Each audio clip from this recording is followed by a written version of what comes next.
Bismillah ar-Rahman ar-Rahim. Some judgments in the Hanbali school, in disputes in the Hanbali school.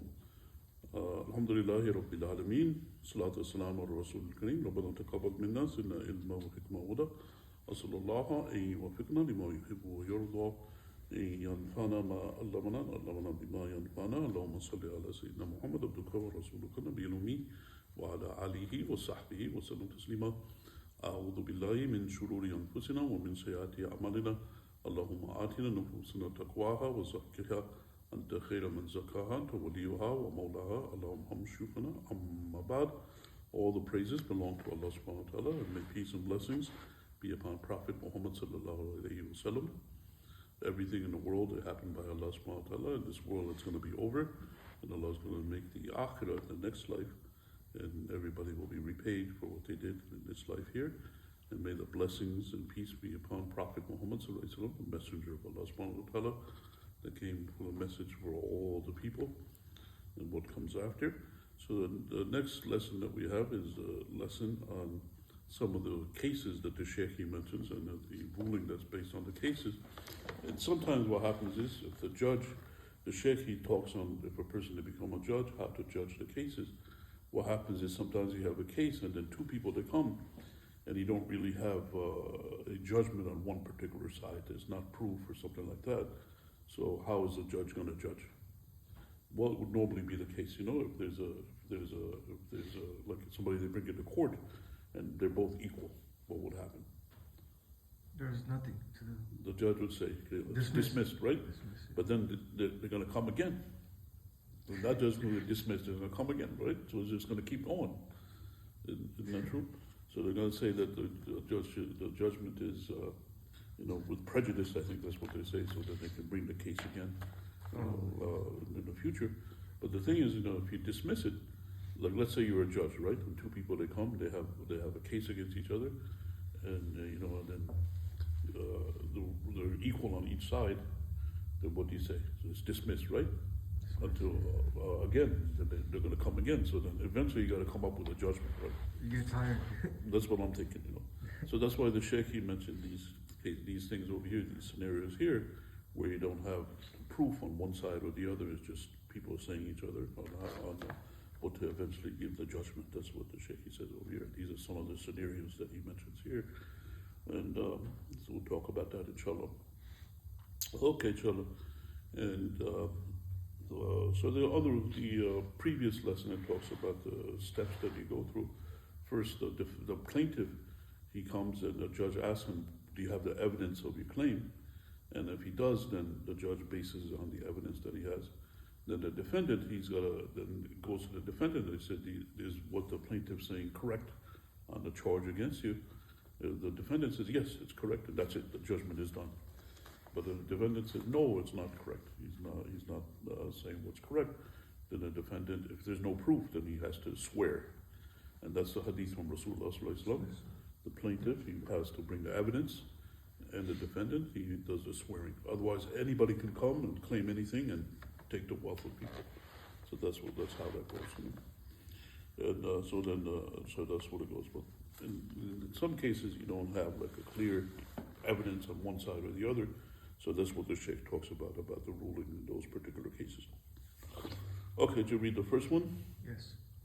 If two people dispute ownership of a shirt, one wearing it and the other holding its sleeve, it will go to the one wearing it. Yes, this is what Sheikh Ibn Qudamah, he says. Ibn Qudamah was one of the main scholars of the Hanbali school. He was there about 600 years after the Hijrah, after the time of Prophet Muhammad sallallahu alaihi wasallam. So he says that, and they base the things on hadiths. So there could be a hadith narration where that occurred, something like this happened. So he mentions that over here. So what this is if one person's wearing a shirt, and the other person, he just comes and he's saying, oh, this is my shirt, and there's no evidence for it, then it stays with the person that's wearing the shirt. That's what the person says. If one person's grabbing the sleeve and somebody is wearing that shirt, then somehow or another the person that's wearing the shirt, he had that shirt somehow or another, so it would be most likely belong to him. That's what the Sheikh says over there. So if one of them is lying, then they're lying, right? If the guy's wearing the shirt and the one that's holding it, the guy that's holding the shirt is a liar because he wants the shirt. If he's lying, Well, I mean, you know, they're both claiming that it's their shirt, so. yeah, but one of them has to be the liar. Yeah, you know, these things here, the judge goes by what he hears, but in the akhirah, Allah subhanahu wa ta'ala knows, you know, what people, they're telling the truth or not. And they're going to be in big trouble in the akhirah if somebody, they come up with lies and, you know, and they take something from somebody else in the hereafter, for sure. That's what's going to happen, you know, in the day of judgment. This is a scenario here in this world's life. The judge is there. He's got to make the judgment based on the case that's brought to him, on what's apparent to him. Sometimes a person, they need something, but they don't have proof of it, so the judge can't make a judgment for him. Like, let's say a person, you know, like, for example, he loaned some money to somebody, loaned somebody to $1,000, but he doesn't have proof of it. Then he brings it to court. This person owes me $1,000. Then the other guy says, "What are you talking about? No, I never got any money from you." How's the judge going to rule? No, so that's a dilemma that the judge goes in. The judge goes by, you know, what's brought to him, you know, what's in front of him. But on the day of judgment, on the akhirah, Allah knows what's hidden, Allah knows what's open, Allah knows everything, and He'll give everybody the full justice on the Yawm al-Qiyamah. You know. So this is, you know, the situation brought to him. And some of the ulama, they say this is a lesson for people to learn, like people that are, you know, going to be judgment, they look at these things and their mind like understands, you know, thinks about it, you know, for the rulings for it. It's not like a exact situation where this occurs, you know.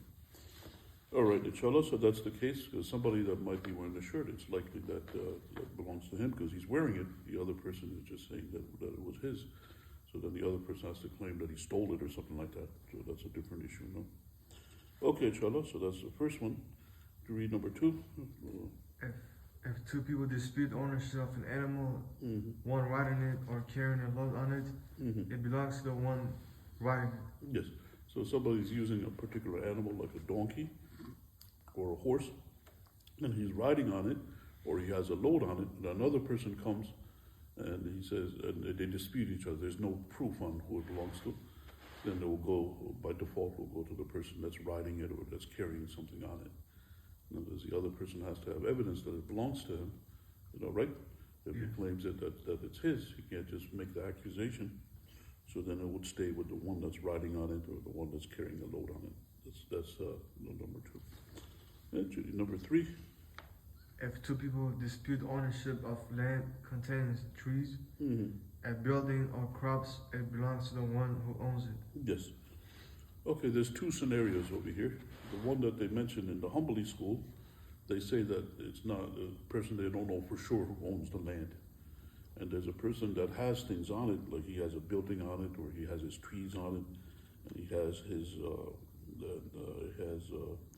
his crops, things like that growing on it. So who is most likely the owner? The one that has all these things on it, not some other person that has no evidence that it belongs to him. Right? So that's the same point that they have over here on number 3. That's the issue here. All right, inshallah. Now there's another issue that comes up.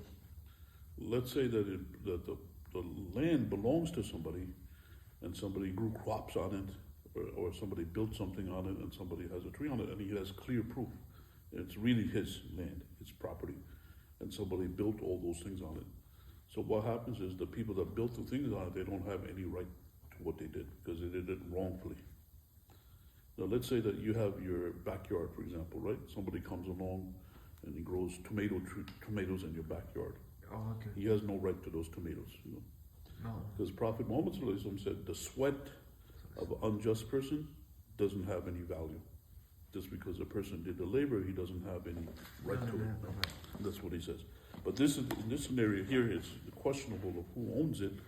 So you would think that most likely the owner is the one that's growing the things on it and has a house on it and has crops on it and things like that. That's the point that they have there, number 3. Okay, to read number 4. If two craftsmen dispute ownership of a shop's fabric, each tool belongs to his respective craftsman. Yes. So let's say 2 people, they're working in a shop, and each of them, they produce particular things. One person produces from leather, the other person produces from wool, and they both have the tools for each other, then they get into a dispute, of what belongs to whom.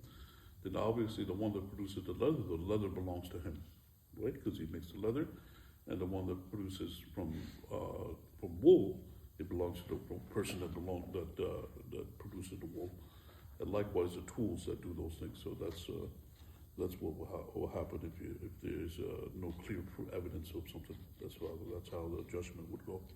That's what the Sheikh says. Whatever craftsman, there's two different types of craftsmen. One works on one particular thing, the other person works on the other particular thing. So the things that the one person works on, that belongs to him, and the thing the other person works on, that belongs to him, and the tools likewise. So that's the point number 4. Okay, let's go to number 5. If a husband and wife dispute ownership of a household fabric, the husband gets what is suitable for the man. Yep, and read the next one. The wife gets what is suitable for a woman, and what is suitable for both of them is between them. So let's say they have in a house, they have a husband and wife, and they have clothes there that they have. They make clothing, for example. So what would happen is they get in a dispute of who does this clothing belong to. So the judgment, the Sheikh says that the woman, she gets a judgment for the woman's clothes. She makes the woman clothing, or the fabric that she makes, that goes to her for women. And the man, he gets the men's clothes, because that's the fabric that he makes for the man. So that's a ruling for them. The woman's clothes goes to the woman, the men's clothes go to the man. That's how you do like a judgment in that particular scenario. There's no evidence, and one side doesn't really have the ruling on the other side. And then number 7, if they're suitable for both, then it's number 7. It's suitable for both, then it's divided between them. Yes. So if there's clothing that could be worn on both the men and the women, then each gets half and half, because it's not sure what belongs to them. There's no evidence to show what belongs to them. Everybody claims that's what the Sheikh said on that particular case. Okay, let's go to number 8. If two people dispute ownership of a wall, whether constructed jointly or separately, it belongs to both of them. Yes. So let's say that you have a house, and sometimes you have houses right next to each other, and there's a wall in between it. So who does the wall belong to? It belongs to both of them. Both of them. Yep. And the same thing on the property. In the property line, there's a fence over there, or there's a wall that's over there, and it's questionable who built it or who does it belong to. It belongs to both of them. That's what he says on that. And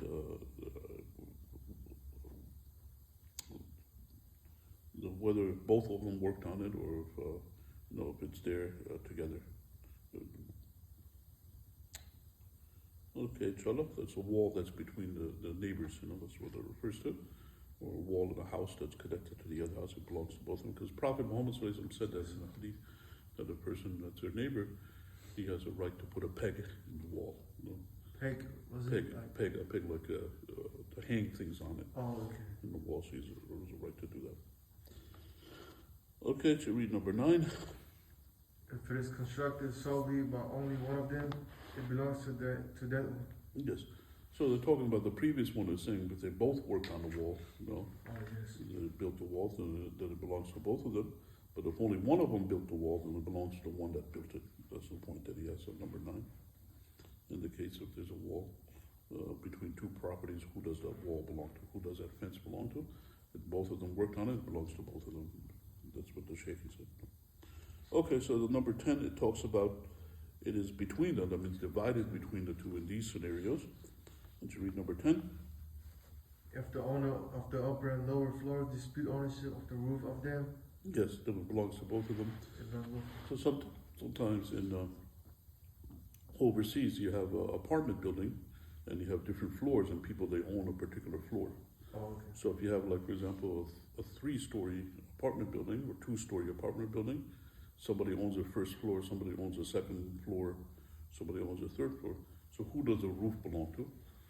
So it belongs to all of them. That's what the Sheikh says. That's a roof. Also, everybody? Yes. Oh, okay. Because they all live underneath that roof. So the story belongs to each individual, each party, but the roof, it's for all of them utilize it, so it belongs to all of them. That's the point that's there. Okay, read number 11. Or if the owner of the land and river dispute ownership of the wall between them. Yes, so that's like the previous example when you have a wall between two properties. So if you have, they're talking about the yard of the person they have.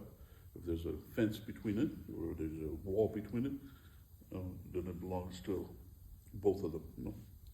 But likewise, if there's a river or there's a land, somebody owns a river, somebody owns a land, there's a wall that's separating it, so it belongs to both of them. It's given to both of them. The ruling is given to both of them. That's the case.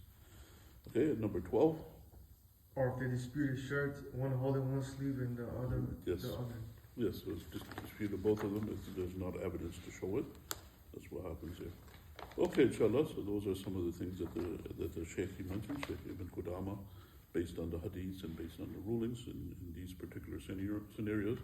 Who is most likely the rightful owner of the thing? So he mentions that if it's equal between each person. Okay, let's read number 13. If a Muslim and a disbeliever dispute of a deceased person, each insisting that he died according to his own faith. Yes, so this is something that I've seen a few times in my life. A person passes away, and then what happens is some people come that are Muslim, they say he was Muslim. The other people that come, no, he wasn't Muslim, he was Christian. So then what happens? What's the ruling for him? Is he treated as a Muslim or is he treated as a Christian? So that's the scenario that's over here. And also the wealth of the person. Because what happens is the ruling for the inheritance, that the believers, they inherit from believers, and the disbelievers, they inherit from disbelievers. And they can't, the believers don't inherit from disbelievers. So that's a ruling for it. And the disbelievers don't inherit from believers. So that's another issue that comes up. So if that happens, if somebody passed away, and then each party claims, oh, he was a Muslim, no, he was a Christian, so what's the ruling in that scenario? Okay, to read number 14, that's what the Sheikh says. That if his religion is known, he is carried on it. Yes, so if it's known what his religion is, not what other people they said, then the ruling is based on that. And what the ulama, they do also these days, they look at what's on the outside, what's apparent on the outside. If the person had a cross on him, for example, and he died, then obviously then he'd be ruled as a Christian. If a person was wearing a kufi, then he'd be ruled as a Muslim. What's apparent on the outside, that's what they go by. What's on the inside, Allah will judge the person on the day of judgment, on his faith. So that's a ruling that the person they go with in the life of this world. Or can they check his room? Can they what? Take his room? Or check his room, see what Check his room? Yeah, they do that. I mean, what's apparent for the faith of the person? That's the point that the Sheikh made for that. Okay, read number 15. If his religion is unknown, then the Muslim inherits. Yes, because you have the Islamic society, the Islamic rules are in the control of the society. The judge is Muslim. So if there's equal things between a Muslim and non-Muslim, then the Muslim gets a preference in that particular case. So that's the point that he has. If it's unknown what religion he is, and you assume that he's a Muslim, then treat him like a Muslim. Okay, number 16.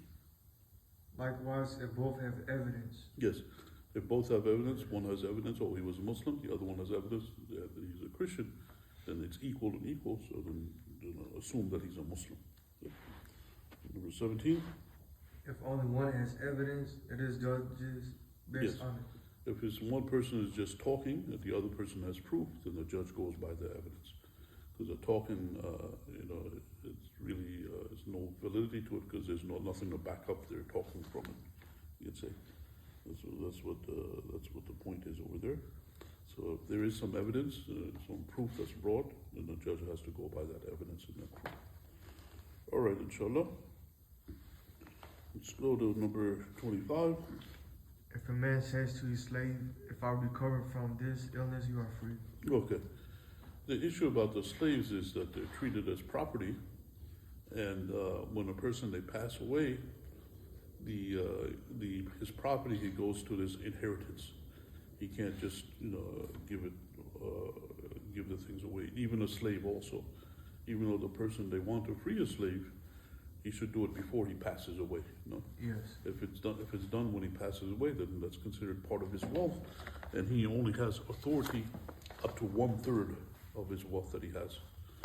So, like for example, if a person, these are examples that he's going to give. So, if Yes. a person he only has one slave, no other property, right, and he owes money, what Prophet Muhammad Sallallahu Alaihi Wasallam did, he said that you have to sell the slave, get the money, pay off your debt. You have to do that. You can't free the slave. That's a ruling for it. That you have, even though, but the thing is, in Islam, always, when you read the books of ilm, it always says freeing slaves. The chapter of freeing slaves, they never talk about making people slaves and things like that. And you find in the other teachings out there, you never free the slave unless it's a ruling by the government. But in Islam, they have so many things that's very rewarding to free Yes. slaves. That's what it talks about over here. But anyway, what happens is that's ruling there. If a person, if they pass away, it's considered like property. So Oh, yes. he only has authority up to 1/3 of his property that he can distribute, and including freeing the slave, 1/3 he can do it up to 1/3. That's some point that's there.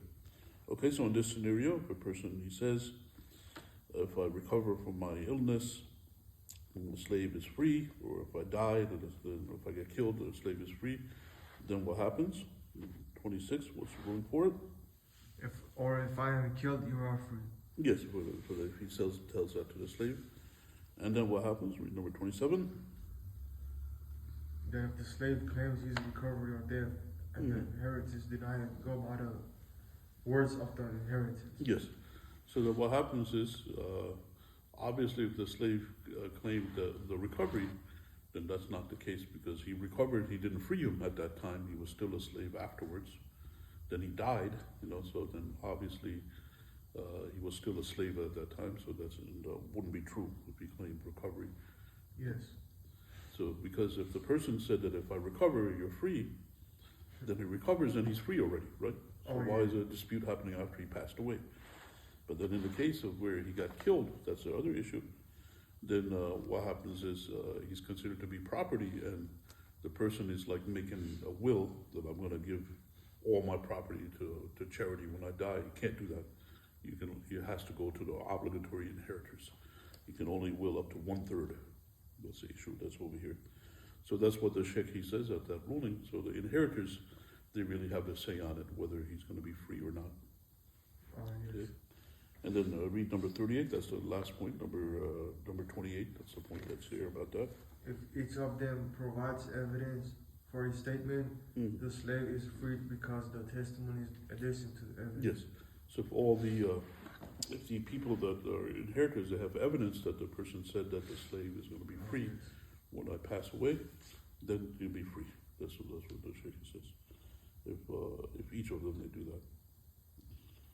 Okay, so this is one of the things that might occur in a court case. That's why the Sheikh mentioned that. Okay, now the 29 this is more of details about that. This is an interesting scenario, number 29. If a man dies leaving 2 sons and 2 slaves of equal value and no wealth besides. Yes. Okay, so what you have is the man, he has 2 sons. 2 sons, yes. So what will the inheritance be? 2 sons and 2 How much slaves. would be each one? 2 slaves. No, I mean the whole inheritance. How would it be if he just has 2 sons and he passed away? It'd be 50-50. Oh yeah, 50-50. 50. Half goes to one son, half goes to the other son. Okay, now if he wanted to will something, he can only win 1/3 of it, right? Oh yes. So then 1/3 he can will, then there's 2/3 left over. So each son would get 1/3. Oh yes. 1/3, that's 2/3, and then a 1/3 he can will in the inheritance. Oh, Okay, you see the ratios there. Yes, 1/3 for. So he each can son. only give 1/3 of what he owns. Oh, Right? yes. So far so good. Yes. Okay. So now let's say the person only has 2 slaves. 2 slaves. 2 slaves. So it's 1/3, 1/3, 1/3. Okay. So then how do you divide that with 2 slaves? 1-1. 2 slaves. Only 2 slaves. How would you divide it into 3? Two sons, right? 2/3, 2/3, and then 2/3 remaining. Right? Yes. 2/3 of 1 slave. And 2/3 of the other. 2/3 of the other slaves, that becomes 4/3. 4/3, yes. And then there's 2/3 left over, that becomes 6/3, and that becomes 2 slaves. Okay, you see Yes, that? yes. Yeah, it's a little bit tricky, the ratio. I had to think about this for a second. Okay, so that's what the Sheikh says in the next point, number, what's it, 31 or number 31, it says that. And the 2 sons acknowledged that he freed one of them during his Yes. final illness. Then 2/3 of that slave is freed. Yes, unless the yes. book approved, which- Because 2/3 of a slave is 1/3 of his whole property. Okay? 2/3 of a slave, Yes, of one 2/3. slave, 2/3 of the second slave, then what's left? 1/3 and 1/3, 2/3. So 2/3. they're all divided into 3. Yes. So he has say on 2/3 of his property on what to free. So Yes. one slave, if the person said, I'm going to free this slave, he can only free 2/3 of a slave. So 2/3 of him is free and 1/3 is still a slave. Yeah, you understand it? So fractions are there, so it's a little bit tricky. Okay, so that's what he says in number 30. If he said, I'm going to free this one slave, he can't free him because that's half of his wealth. That's too much. Oh, He yeah. can only do 2/3, and that will be 1/3 of his wealth. Okay, you understand that point? You see the fractions you there? You divide it like impartial in order to Yes. make the whole thing. Yes, unless they agree to it. Yes. If the 2 sons agree to it, or they agree to it, then he can free all of the slave instead of just 2/3 of the slave. Oh, yeah. Otherwise, he only has say up to 2/3 of it, of 2/3 of a slave, which is because when a person they have their estate, they only have say of 1/3 of the estate on what to do with it. The other Oh, goes yes. to the inheritors. So for 2 slaves, 1/3 of it would be 2/3 of a slave. Is that clear? Yes. Nada? So he only has say of 2/3 of a slave to free 2/3 of a slave. So if he specifies one slave, One slave. he wants to free him, he can only free 2/3 of the slave. The 1/3 still remains as a slave to the inheritors. Then the inheritors can decide if they want to free that 1/3 or not. Okay? All right, inshallah. That's the point that he has on Yes. number 30. 30. There's a little bit tricky, the fractions there. It says in the English, you want to read it in the English? 31. Yes. And Number one- 30, number 30, first one. Oh, and the 2 sons acknowledged that he freed one of them during his final illness, and then 2/3 Mm-hmm. of that slave is freed, unless they both approve of the freedom of the time. Right, yes. Because he only has say of 1/3 of his total estate, and 1/3 of his total estate is 2/3 of a slave. 2/3. So that's 2/3 is freed, and then the 1/3 remains with the inheritors, what they want to do with them. Okay? All right, now the next situation, number 31, this gets a little bit more tricky. If one son says, my father freed this one, and the other says, no, this one, then 1/3 of each slave is freed, Yes, and each son receives 1/6 of the slave he acknowledged freeing, and half the other. okay. All right, now what happens, they get into an argument that says he has 2 slaves, right? Yes. So one of them says he freed this slave, and the other said, no, he freed the other slave. So what happens? The judge divides it in between. You have 2/3 of a slave, so 50-50. 1/3 of one slave is free, and 1/3 of the other slave is free. Okay, so far so good? So 1/3 of one slave is free, and 1/3 of the other slave, that's 2/3 of a slave, that's 1/3 of his property. and each son receives 1/6 of the slave. Yes, then what happens is, Yes. okay, what's remaining of each slave is 2/3 that go to the inheritance. Yes. 2/3, 2/3. Yes. Right, 2/3 of one slave, And 2/3 of the other one. 2/3 of the other slave. So that's 4/3. 4/3, yes. 4/3 is remaining. So that divides 50-50. Yes. So the 2/3 remain and the 2/3 remain. Yes. Okay. Then, Now what happens is, because one claimed that he freed this one, so he gets half of the other slave, okay, and the other one gets half of this slave, because they claimed that they weren't free. it just equals to, it's like, it shares out, you know. Well, 2/3 is what's left of the slave that Yes. goes to the inheritors, so then half goes to one, half goes to the other, Yes. Yes. okay? Then what's left is 1/6. 1/6 is left to make 1/6 it is left. 2/3. Because 1/2 plus 1/6 is 2/3. Yes. So that's what the Sheikh he says. He says that in that case, each son gets 1/6 of his slave that he said that was freed, Oh, yes. and then half of the other one. Oh yes. Okay, so that's how it's a tricky situation. So Maybe when a they say person- the slave is one person, right? Yes, But, slave one but person. they share his he's like a enslavement. Yeah, 1/3 of him becomes free, but he still owes 2/3 to become completely free. Oh, okay. Because the thing is, keep in mind that the most that the person that passes away that he can free is 2/3 of a slave, Oh, okay. and each claim that one slave is free, the other one claims the other one is free, so it's divided in half. So 1/3 of one is free, 1/3 of the other one is free. So basically, you have 1/3 of the freedom, then 2/3 of each slave is left. So who does that 2/3 go to? The one that said that his slave is free, Oh, the yeah. other one was given, so he gets half of the other one, and likewise the other person gets half of the opposite one, and then 1/6 is left, and that goes to each one, each individually that said that. I know this is a hard scenario to you really have to get like a piece of paper that you can. I get it. I just don't get The fractions, okay. No, it's not the fraction. It's the person, the slave. Okay, let me see if I can try to explain it again. Okay, let's say that there's two of them. Let's say this is my Two slaves. Two slaves, right? Yes. Okay, there's two slaves. There's 1/3, 1/3, 1/3, 1/3, 1/3, 1/3. So it's two slaves. One. Okay, one son says this slave is free. Yes. The other says no, my father freed the other slave. Okay, Yes. so what happens in this scenario? Because he can only free 2/3 of a slave, he can't free all of the slave. So then what happens is 1/3 of this slave is free, 1/3 of this slave is free. Okay? Yes. So now you have 2/3, 2/3. Now who does the 2/3 belong to? Half of it belongs to the opposite son. Oh yes. Okay, because he said that this slave was not free, so half of it goes there. And this person, he said this slave is not free, so half of it goes to him. Yes. Right? So what's left? 1/6 of each one is left. 1/6. Yes. And that goes to each son as well. Oh, okay. Okay, see? So you get the point there? Yes. Okay, sure. So that's what, it's a little bit tricky situation, but that's what it says. So we really have to read that. Oh yes. It says that the end result is that each son receives 1/6 of his slave, that he says, that he acknowledged freeing, and 1/2 of the other one that he said that was not free.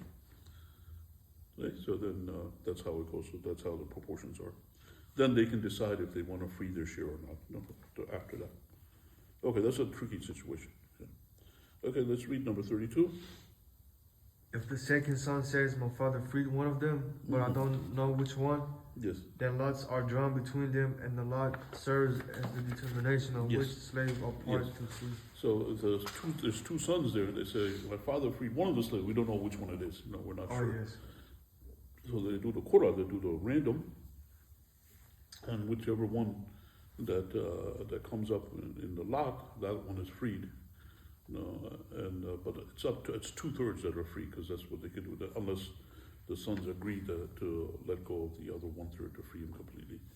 It's like that goes back to the first scenario. So that's how it goes. Because you don't know which one is there. So how is the judge going to judge that? The best way to do it is do it by the lots. Then you can't be doing anything wrong. That's what Prophet Muhammad did sometimes. Sometimes when he had to go on a trip, he could only bring one wife. So who would he pick? It wouldn't be appropriate to choose one. There'll be favoritism. So he just do the lots, and then whichever lot came up, that's the one he would take. So that's what the Sheikh says in the last scenario. Okay, inshallah. So these are the things that the Sheikh mentioned. And back then, they used to have slaves back then, and that was a ruling back then. Nowadays, we don't really have that. But these are things to think about, a person, if they ever become a judge, you have to make the judgment on as much justice as possible. And so the Sheikh mentioned these scenarios here when there's not there's evidence, there's not evidence to show one thing or the other. Okay, inshallah. So Allah subhanahu wa ta'ala knows. Do you have any questions or comments, brother? No. No, okay, inshallah. Okay, so we'll stop over here. Subhanallah wa bihamdi, ashhadu an la ilaha illa anta, astaghfirullah wa atubu ilayh. If I said anything from the ilm, from coming from us, from our shuyukh and ulama, go by it. Anything from myself, just disregard it. And Allah subhanahu wa ta'ala knows best. And may peace and blessings be upon Prophet Muhammad sallallahu alayhi wa sallam.